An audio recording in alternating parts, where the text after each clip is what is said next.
रामकृष्ण हरी.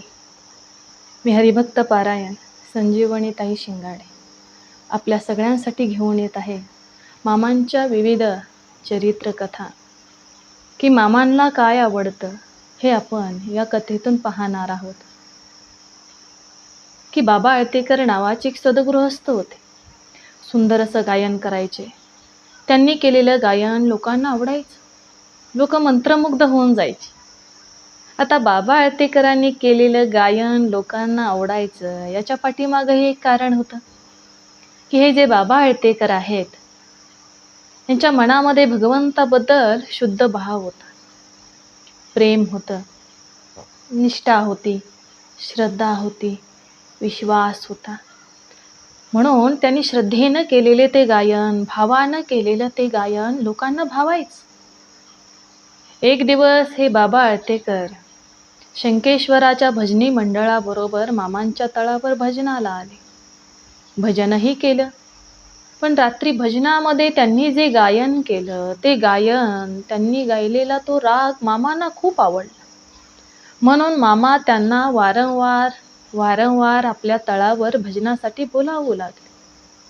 एकदा असंच मामांनी भंडाऱ्या उत्सवाच्या निमित्तानं शंकेश्वराच्या भजनी मंडळाला भजनासाठी बोलवलं होतं.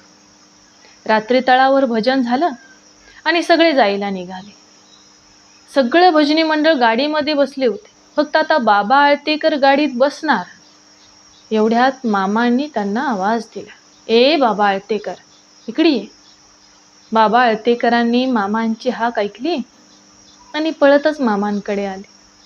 मामांच्या चरणी नतमस्तक झाले, पाया पडले आणि हात जोडून मामाला बोलू लागले की मामा, काय झालं? काय राहिलंय का? काय सांगायचंय का? काय चुकलं का मामा? मामा म्हणतात, काही नाही, बैस माझ्या शेजारी. तेवढे बाबा आळतेकर मामांच्या शेजारी बसतात. तेव्हा मामा या बाबा आळतेकरांना म्हणतात, हे बघ बाबा, चाललायस तर तू जा, पण गेल्यानंतर माझं एक काम कर. बाबा आळतेकर म्हणतात, मामा एक काय? तुम्ही सांगाल ती सगळी कामं करतो की. मामा म्हणतात, एकच कर. ठीक आहे मामा, काय करायचं तेवढं सांगा. त्याच्यावर मामा म्हणतात, हे बघ बाबा, चाललायस तर जा, पण गेल्यानंतर तू दररोज ज्ञानेश्वरीच्या वाचनाचा नियम चालू कर. बाबा आळतेकरांनी मामांना होकार दिला आणि बाबा आळतेकर शंकेश्वराला निघून गेले. गेल्यानंतर त्यांनी आपली नित्य कर्म उरकून घेतली आणि मामाने जे कर्म करायला सांगितलं होतं, जे काम सांगितलं होतं ते करायला सुरुवात केली. की त्यांनी ज्ञानेश्वरीच्या वाचनाच्या नियमाला सुरुवात केली. बाबा आळतेकरांनी चालू केलेला हा ज्ञानेश्वरीच्या वाचनाचा नियम 1 महिनाभर चालला. साधारणतः ज्ञानेश्वरीच्या दररोज 300 ओव्या वाचाव्या. त्यावेळी हा नियम 1 महिनाभर चालत असतो. पण ज्ञानेश्वरी वाचून पूर्ण झाली त्यावेळीही त्यांनी तो नियम बंद केला नाही, कारण मामांनी तो नियम चालूच ठेवायला सांगितला होता.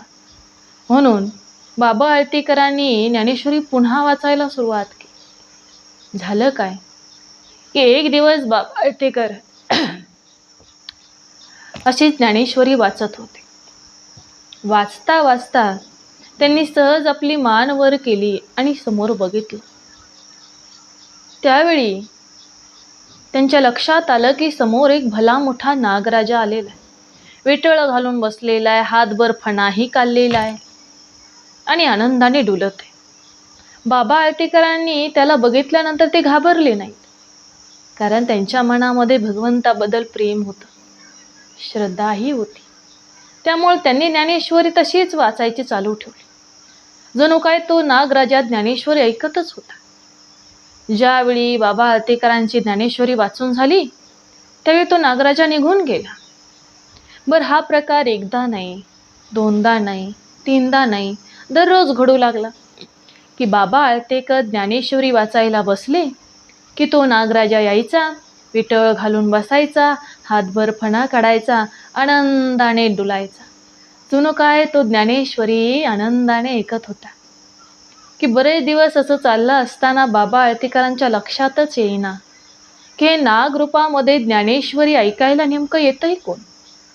ती विचार करू लागली की मी इतका मोठा भाग्यवान आहे का, की माझ्या मुखातून निघलेली ज्ञानेश्वरी ऐकायला भगवंतांनी नागरूपामध्ये यावं.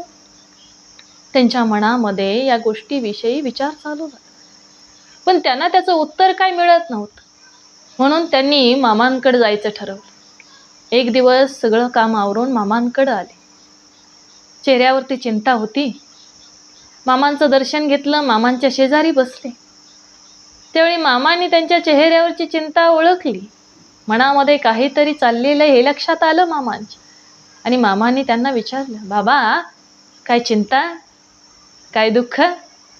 त्यावेळी हे बाबा आळतेकर म्हणतात, हो मामा, बरेच दिवस झालं माझ्याबरोबर एक प्रकार घडतो. का घडतो हे कळत नाही बघा मामा. काय घडतंय? मामा, तुम्ही मला ज्ञानेश्वरीच्या वाचनाचा नियम चालू ठेवायला सांगितले.